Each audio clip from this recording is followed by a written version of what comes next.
When I advise people to do budgeting, I have these boxes. One of the boxes is for your necessities, like your rent, eating, things like that, but only necessary eating, necessary rent. It's not in the box. You're buying Oreos, you're buying soda pop. That's not in that box. That stuff belongs in your splurge money. And then I have a box for self-investment. And how much goes in that box will fluctuate a lot in your life, because sometimes you might be in school or taking courses or something, and other times you might literally just buy a book in a month. So that box can fluctuate. And then there's a box for your debt or getting rid of things, reducing how much clutter is in your life, lowering your own overconsumption. And then there's a box for essentially goals, for your short-term goals, mid-term goals, long-term goals. But the goal of having these boxes be the way that they are is that your average budget, the thing that I have an issue with most budgets, is that your spending is encouraged to make you more anxious because you are budgeting around your spending. And so you're always very conscious of how little you have, instead of budgeting around what's best for yourself. And to me, money should be your ally. It should be your friend. It should be comforting to you. And so I want to focus on budgeting around your future and what's good for you. And so I feel like budgeting should be much more focused on what you're doing that's right, instead of everything's gone and now you have this tiny little portion left over. And so try not to budget around your spending.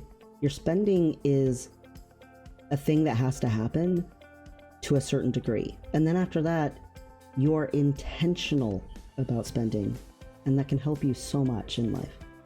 I've seen a lot of budgets, and I have to say I've seen this happen a lot of times, where people are really focused on their spending, and they say, oh, this expense minus this expense minus this expense minus this expense equals here's what's left over for my discretionary money, which means your splurge money, which means you can do whatever you want with the money.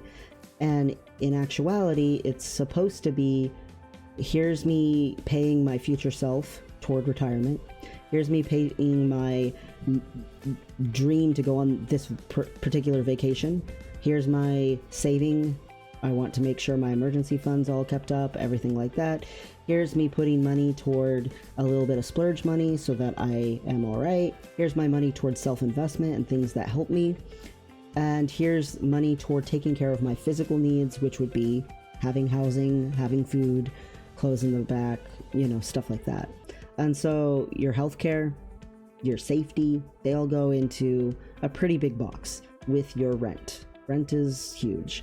But even if you don't have rent, say you have a house, you've got a mortgage, you've got maintenance costs, you've got taxes. So the box for housing is going to be pretty big, just because it's got housing, and then it also includes your healthcare and your food and so on. But those are all taking care of your physical needs.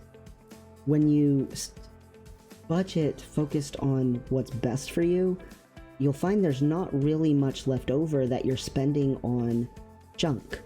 And that's why there's specifically a box for junk that could go away at any time and it's fine.